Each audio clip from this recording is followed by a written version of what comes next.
ముందుగా మీ అందరికీ ధన్యవాదాలు. బిజీ ఉన్న వాళ్ళకి సింపుల్ అండ్ టేస్టీగా కోడిగుడ్ల అండ్ సిమ్లా మిర్చి కర్రీ టేస్ట్ చాలా బాగుంటుంది.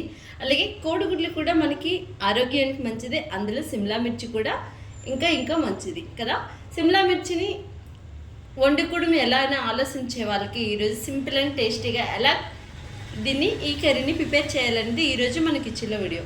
హాయ్, హలో, అందరూ ఎలా ఉన్నారు? ముందుగా మీ అందరికీ ధన్యవాదాలు. బిజీగా ఉన్న వాళ్ళ కోసం, అడవుడిగా కర్రీ చేసే వాళ్ళ కోసం ఈరోజు సింపుల్ అండ్ టేస్టీగా కోడిగుడ్లతో సిమ్లా మిర్చి చేసి కర్రీ టేస్ట్ వేరే లెవెల్ ఉంటుంది. సింపుల్ అండ్ టేస్టీగా ఎలా ప్రిపేర్ చేయాలంటే ఈరోజు మన కిచెన్లో వీడియో చూసేయండి. అందులో కోడిగుడ్లు మన ఆరోగ్యానికి చాలా మంచిది, అందులో సిమ్లా మిర్చి అయితే చాలా మంచిది.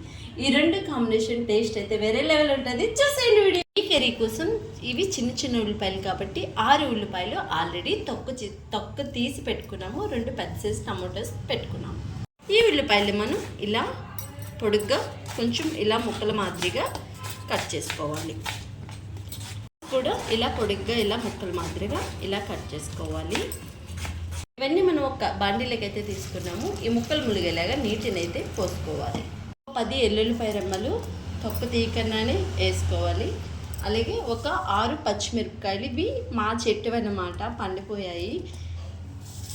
ఇలా మనం ముక్కలు ములిగేలా నీళ్ళు వేసుకున్నాము కదా, ఈ నీరంతా ఇంకేదాకా మనం ఐలో గ్యాస్ని పెట్టి ఉడికించుకోవాలి. అలాగే కోడిగుడ్లు కూడా ములిగేలా నీళ్ళు పోసుకొని ఇవి కూడా ఉడికించుకోవాలి. తీసుకుని సిమ్లా మిర్చిల్ని చిన్న ముక్కలుగా మనం కట్ చేసుకోవాలి. ఇలా చిన్న ముక్కల మాదిరిగా మనం కట్ చేసుకోవాలి. ఉల్లిపాయ టమోటా ములిగేలాగా నీళ్ళనైతే పోసుకున్నాము కదా, ఇలా ఇంకిపోయేదాకా మనం ఇలా ఉడికించుకుంటే ఆ పచ్చివాసన అనేది పోతుంది అనమాట. ఇది మనం దించేసి చల్లారబెట్టుకొని మనం మిక్సీ పట్టుకోవాలి కచ్చబిచ్చగా. తీసుకునే సిమ్లా మిర్చిని ఇలా చిన్న ముక్కల మాదిరిగా ఇట్లా కట్ చేసుకున్నాం అనమాట. స్టవ్ పైన కడాయి పెట్టుకున్నాం కదా, ఈ కడాయిలో మనం 4 స్పూన్స్ వరకు నూనె అనేది పోసుకోవాలి. మన ఆయిల్ కట్ చేసి పెట్టుకున్న సిమ్లా మిర్చి ముక్కల్ని వేసుకోవాలి. మిడిల్లో పెట్టి ఇట్లా మంచిగా మనం వేగించుకోవాలి.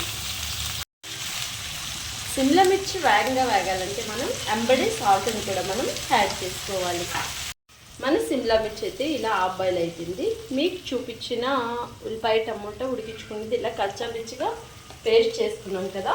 సిమ్లా మిర్చి అనేది హాఫ్ బాయిల్ అయ్యాక ఈ పేస్ట్ని మనం వేసుకోవాలి. చూడండి, ఇదన్నీ కచ్చాపిచ్చిగా పేస్ట్ ఆడుకోవాలి, ముక్కలు ఉండేలాగా. మనం ఈ సిమ్లా మిర్చి ఉల్లిపాయ టమోటా పేస్ట్ వేసుకున్నాం కదా, ఇదంతా కలిసేలాగా మనం ఒకసారి కలుపుకోవాలి. మంచిగా కలుపుకున్న తర్వాత గ్యాస్ని మిడిలో పెట్టి మూత పెట్టి 5 నిమిషాలకు ఒకసారి కలుపుకుంటూ ఉండాలి.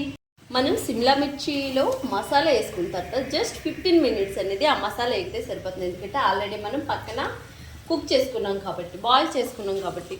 అయితే ఇప్పుడు ఇందులో మనం ఉడికించుకున్న కోడిగుడ్లని మనం వేసుకోవాలి.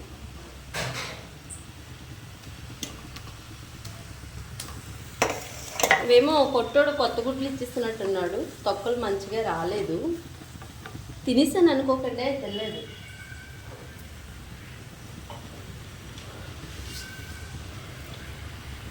ఇప్పుడు కోడిగుడ్లు వేసుకున్న తర్వాత ఈ కూరకి తగినంత కారాన్ని అయితే మంచిగా మనం వేసేసుకోవాలి. మీరు ఎక్కువ తింటే ఎక్కువ వేసుకోండి, తక్కువ తింటే తగ్గించేసుకోండి. అలాగే కాస్తంత పసుపును కూడా వేసుకోవాలి. ఇప్పుడు ఇదంతా కలిసేలాగా మంచిగా ఒకసారి మనం కలిపేసుకోవాలి. అంతా ఒకసారి కలుపుకున్న తర్వాత మనం ఈ కూర ములిగేలా కాస్తంత నీళ్ళనైతే పోసుకోవాలి. ఓకే, ఈ కూర ఐలో పెట్టి జస్ట్ 10 నిమిషాలు కుక్ అయితే సరిపోతుంది. మన కోడిగుడ్లు సిమ్లా మిర్చి కర్రీ ఇలా రెడీ అయిపోయింది. చూసేయండి. లాస్ట్ ఫైనల్గా ఏం వేసుకోవాలో తెలుసా? కొత్తిమీర, కస్తూరి మెంతులు మాత్రం వేసుకుంటే టేస్ట్ అయితే వేరే లెవెల్ వస్తుంది. నా మాటల్లో నేను చెప్పడం కాదండి, ఒకసారి ఈ వీడియోని మీరు కూడా ఇలా ట్రై చేసింది. మీ కిచెన్లో వేడి అన్నంలో వేడి కర్రీ టేస్ట్గా ఈరోజు సండే స్పెషల్ వీడియో మీ అందరి కోసమే. ఈ ఒక వీడియో మీ అందరికీ నచ్చిందే అనుకుంటాను. మీరు ఇచ్చే లైక్ నాకెంతో సపోర్టెడ్గా ఉంటుంది. ఇలాంటి మంచి మంచి వీడియోస్ కోసం మా ఛానల్ని సబ్స్క్రైబ్ ఇంకా చేసుకోకపోతే సబ్స్క్రైబ్ చేసుకోండి. మీరిచ్చే లైక్ ఇది మాకు ఎంతో సపోర్టెడ్గా ఉంటుంది. గుర్తుపెట్టుకోండి, ఆరోగ్యమే మహాభాగ్యం. అవుట్ సైడ్ ఫుడ్ని తగ్గించుకుందాం, అందరమే ఆరోగ్యంగా ఉందాం.